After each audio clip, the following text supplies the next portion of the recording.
Assalamualaikum warahmatullahi wabarakatuh. Selamat pagi anak-anak.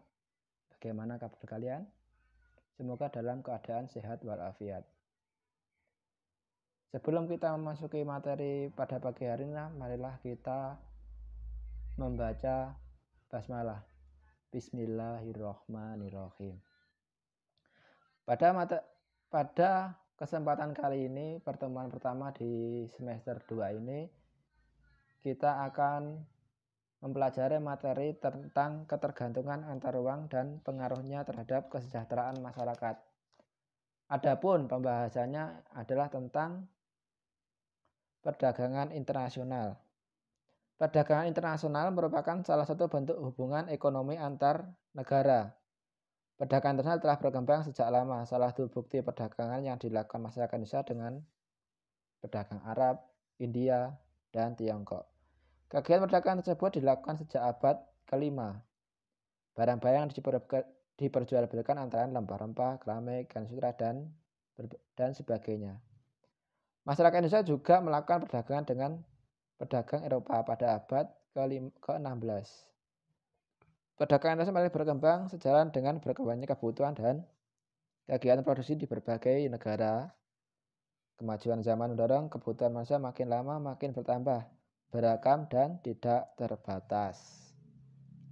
Adapun pengertian perdagangan internasional adalah perdagangan adalah proses pertukaran jasa dan barang atau antara dua negara atau lebih atas dasar kesepakatan bersama dengan tujuan mendapatkan keuntungan atau laba. Oke, berikutnya. Adapun faktor-faktor perdagangan internasional yaitu ada 5, yaitu 1. Keinginan memenuhi kebutuhan. 2. Perbedaan kualitas SDM. Perbedaan sumber daya alam. Yang 4. Perbedaan iptek. Yang 5. Perbedaan budaya.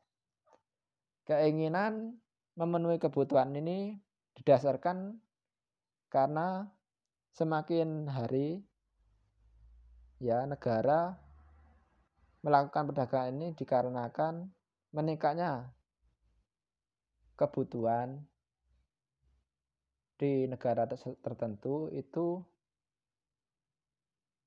bertambah dan beragam. Kondisi ini menyebabkan suatu negara tidak mampu memenuhi kebutuhan penduduknya sendiri. Solusinya adalah pemenuhan kebutuhan masyarakat ini harus mendatangkan barang atau jasa dari negara lain. Semisal di Indonesia ini belum mampu atau belum memiliki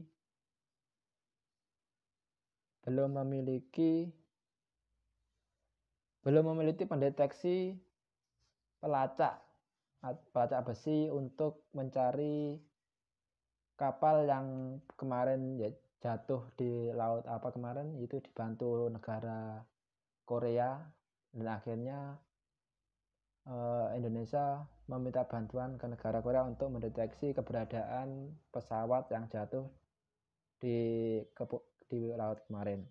Yang kedua, keberadaan kualitas SDM, sumber daya manusianya ya. Itu sudah bukan lagi rahasia umum bahwa sumber daya manusia Indonesia dengan luar negeri sangatlah berbeda. Ini terkait keunggulan ini karena saya ulangi lagi ya. Itu yang kedua, perbedaan kualitas sumber daya manusia. Sumber daya alam yang dimiliki tiap negara perlu didukung kualitas sumber daya manusia juga. Kemampuan sumber daya manusia yang unggul pada suatu negara mempengaruhi jenis dan kualitas barang atau jasa yang dihasilkan. Contoh, kondisi ini mendorong beberapa negara mengimpor barang dari negara tersebut. Contoh Jepang, negara maju berkat sumber daya manusia yang unggul. Meskipun tidak memiliki sumber daya alam melimpah, negara tersebut memiliki sumber daya manusia yang berkualitas. Yang berikutnya, perbedaan sumber daya alam. Nah, ini hampir sama dengan tadi, cuma perbedaannya sumber daya alam dan sumber daya manusia. Sumber daya alam di Indonesia sangatlah melimpah, berbeda dengan sumber daya alam di Jepang ataupun di negara-negara barat. Sudah bukan rahasia lagi, Indonesia banyak mengekspor sumber daya alamnya berupa bauksit untuk digunakan atau diteliti oleh negara-negara maju, yaitu di barat, untuk dijadikan mobil listrik yang lagi booming hari-hari ini. Ya, itu contoh perbedaan sumber daya alam, kebutuhan negara-negara maju dan kebutuhan negara yang berkembang. Yang keempat, perbedaan iptek. Nah, ini hampir sama lagi, perbedaan di negara maju dan negara berkembang. Di negara maju yang memiliki penguasaan ilmu pengetahuan dan teknologi yang unggul akan terus menciptakan terobosan dan inovasi. Perhatikan negara Jerman dan Indonesia. Jerman tidak memiliki tambang mineral untuk bahan baku pembuatan mobil, akan tetapi negara tersebut memiliki kualitas iptek yang unggul sehingga menjadi salah satu negara pengekspor mobil. Sementara itu Indonesia kaya akan sumber daya alam dan sumber daya manusia, akan tetapi Indonesia belum mampu menghasilkan mobil yang berkualitas seperti produk buatan Jerman. Oke, yang berikutnya adalah perbedaan budaya. Latar belakang budaya bangsa Indonesia khususnya di bidang ini dapat menjadi daya tarik bagi warga negara asing. Sebagai contoh, kerajinan tenun, batik yang dimiliki Indonesia ini tidak dimiliki di negara lain. Akhirnya mereka belajar membatik, jadi mereka tidak memiliki, bagaimana, nggak tahu cara membuat batik. Akhirnya mereka mengekspor manusianya untuk mengajari mereka belajar bagaimana membuat batik, yaitu hasil produk budaya Indonesia. Oke, yaitu merupakan faktor-faktor perdagangan internasional. Berikutnya, faktor perdagangan Indonesia yang nomor 6, perbedaan biaya produksi. Ya, seperti kita ketahui, biaya produksi di Indonesia itu termasuk yang sangat murah dibandingkan dengan biaya produksi di negara-negara maju. Itu akibat dari perbedaan penguasaan iptek. Pemanfaat teknologi modern dapat menghemat biaya produksi dan mampu menghasilkan barang yang lebih banyak. Negara yang belum menguasai iptek harus mengeluarkan biaya produksi lebih besar karena belum memiliki alat. Akhirnya mereka memberi ongkos yang cukup tinggi untuk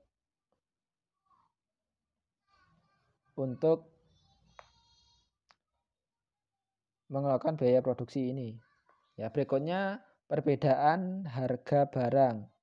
Perbedaan harga barang di tiap negara dapat mendorong terjadinya perdagangan internasional. Kondisi dapat terjadi karena pedagang ingin memperoleh keuntungan yang besar. Contoh, harga barang di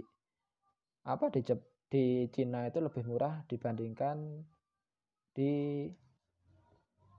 misal di Singapura. Ya, akhirnya orang Indonesia mengimpor barang-barang dari China. Ya, karena di China lebih murah. Seperti itu. Berikutnya, kesamaan selera ini. Perdagangan internasional dapat dipengaruhi oleh persamaan dan perbedaan selera. Dapat kita lihat hampir di setiap kota besar terdapat restoran internasional cepat saji. Perkembangannya disebabkan adanya persamaan selera masyarakat Indonesia atas makanan cepat saji. Adanya persamaan selera mendorong berlangsungnya kegiatan ekspor dan impor. Kegiatan ekspor dan impor memungkinkan masyarakat Indonesia untuk mengkonsumsi barang atau jasa yang dipasarkan di negara tersebut. Ya, selera orang Indonesia sama dengan selera orang Melayu. Seperti itu, misal seperti itu. Yang berikutnya adalah keinginan memperluas jangkauan pasar. Kegiatan perdagangan internasional merupakan salah satu alternatif untuk memasarkan produk dari suatu negara. Setiap hari perusahaan atau industri di suatu negara mampu menghasilkan beragam barang atau jasa. Perusahaan harus memasarkan produknya ke pasar domestik maupun mancanegara untuk menjaga kelangsungan usaha. Jika pasar luar negeri makin luas, produksi dalam negeri makin meningkat. Dengan demikian, pengusaha dalam negeri terdorong menghasilkan barang dengan jumlah besar. Berikutnya kemajuan era globalisasi. Untuk bertahan pada era globalisasi ini atau perdagangan bebas ya, yang kebutuhannya semakin kompleks, suatu negara mau tidak mau harus memiliki perekonomian mapan. Dengan demikian negara harus menjalin hubungan internasional termasuk perdagangan internasional karena tiap negara memiliki kebutuhan yang berbeda dan memiliki kapasitas SDM yang berbeda-beda. Akhirnya mau tak mau akhirnya terjadilah interaksi untuk memenuhi kebutuhannya negara masing-masing tersebut. Oke, demikian yang bisa saya sampaikan. Kurang lebihnya saya mohon maaf. Bila kurang jelas bisa bertanya via WhatsApp DM ataupun kalian bisa membuka website-website atau YouTube di channel pembelajaran IPS untuk lebih mendalami terkait perdagangan internasional. Demikian, wassalamualaikum warahmatullahi wabarakatuh.